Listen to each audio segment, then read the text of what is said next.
Hello mga idol, mag-wiring tayo ngayon ng thermostat para sa ating egg incubator, manual egg incubator. Mga kailangan natin is TC1000, bulb, receptacle, at power cord. Yan, so ito yung kailangan natin. At meron pa pala isa, blower pala. So, unwrap natin yung ating TC1000.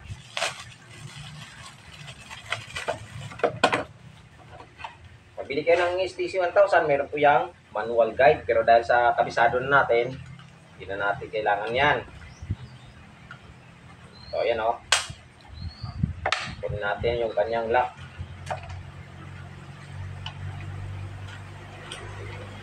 So, dito sa ating STC1000, ito mga idol.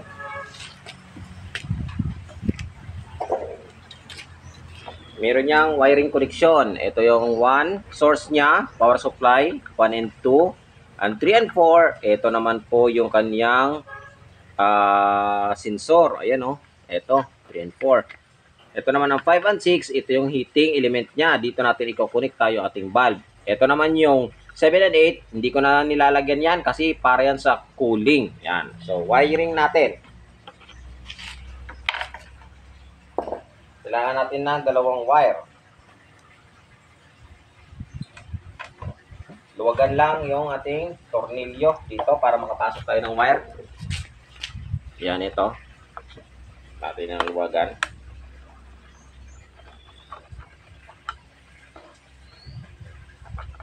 Yung isa pa.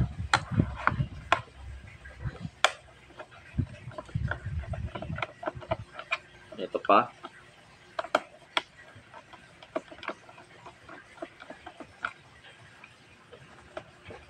At last.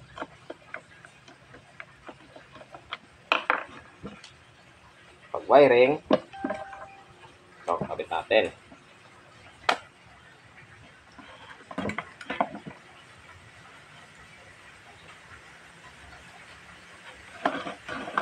Lagyan natin sa number 1. At siyempre dapat kapitan natin.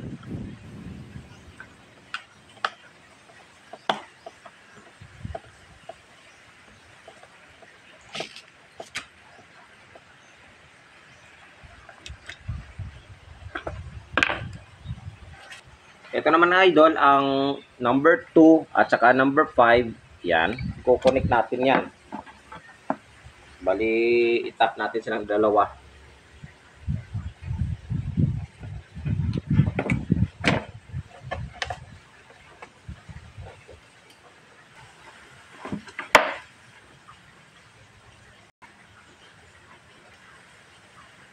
Lagyan natin sa number 2.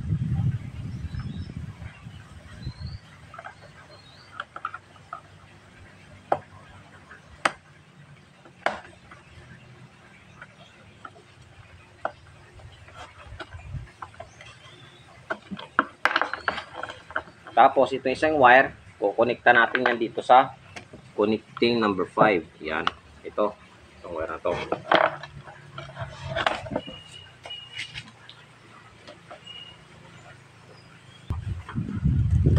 Sa number 5.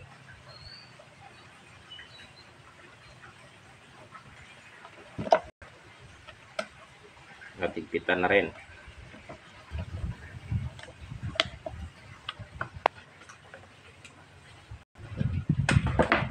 Tangin natin yung ating receptacle.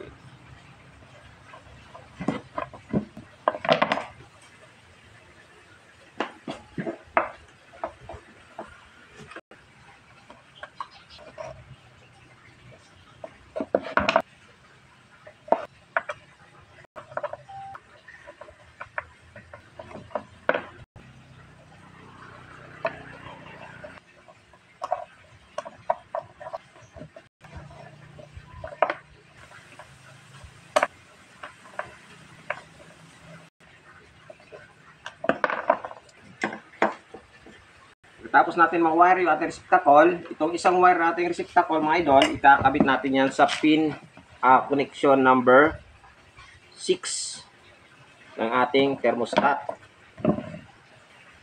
Ito siya, na 6. Yan, ito natin ikakabit.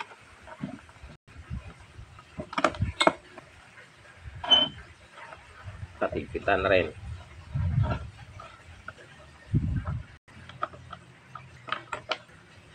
Ito, yung isa nating wire, i-connect natin sa wire na connection 1 ng ating thermostat. Ayan o. Yan. So, itong isang wire natin ng ating receptacle, dito natin i-connect. Ayan o. Dito natin i-connect.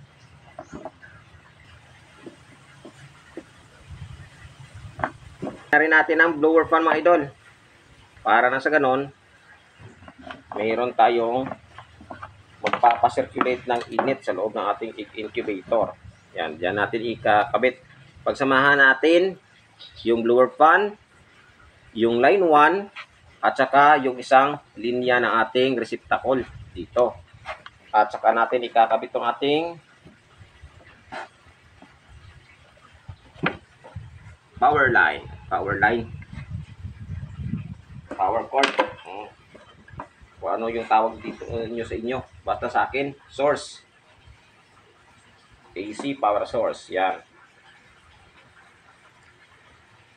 So, isang wire ng ating blower fan, isang wire ng ating receptacle, at saka line 1 ng ating thermostat. Pinagsama.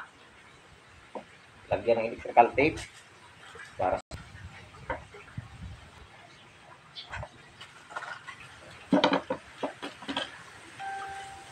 ito naman isang nating wire ng ating power source, AC power source. Balatan natin. Dito naman natin ikakabit yung isang wire ng ating blower fan. Yan. Ito siya.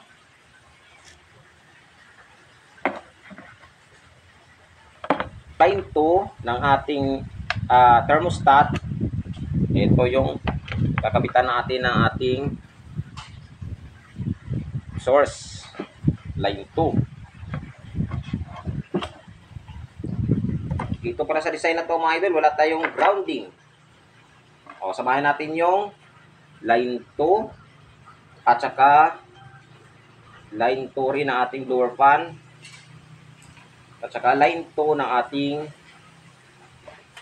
power source, 220 volts.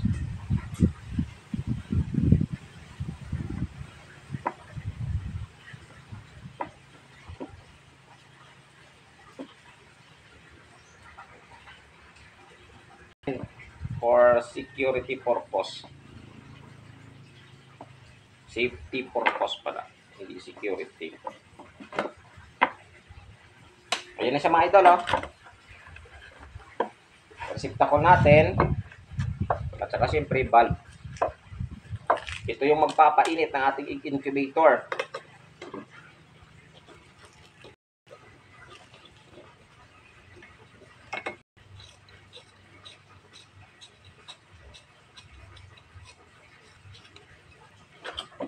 Kung magtataka kayo kung ano to, ito po yung tinatawag natin na heat sensor. Yan. Ito siya. So, susubukan natin ngayon mga idol, ipa-plug in. Yan. Power cord. Yan. Atin. Yan. So, sa nakikita nyo, hindi pa umiilaw yung ating heating valve kasi hindi pa na-program yung ating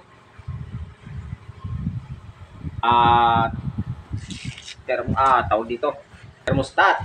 So, pag nag-program nito mga idol, pindutin mo lang yung letter S, steady. Pag lumabas yung F1, pindutin ulit, steady, pindutin letter S. Pag lumabas yung F1, long press yung, press again, long press mo yung S, then arrow up ka para pataasin yung ating temperature. Lagay natin sa 37.33.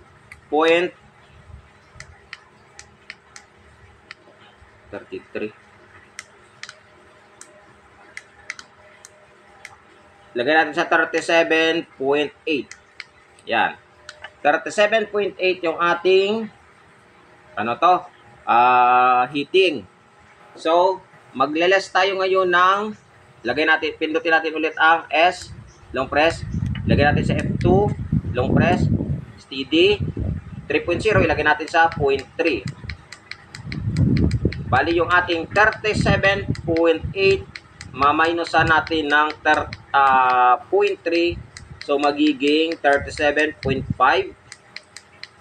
Okay. So, ganito yan pa-function mga idol. Ito yung sensor natin.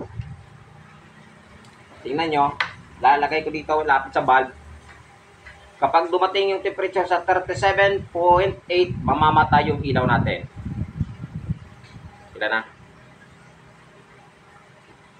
32, 32. Oh, 23, 24, 25. 37.8 ha. O, kita nyo, namatay yung ating heating valve. So, ngayon, kapag bumaba yung ating temperature, example lang natin, bababa siya ng 37.5, iilaw ulit yung ating ilaw. Ayan, umilaw siya sa 37.5. Ulit.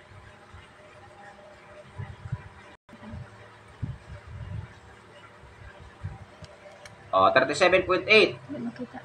Ang bilis. Pag bumaba siya, mag 37.5 siya. Yan, malapit na.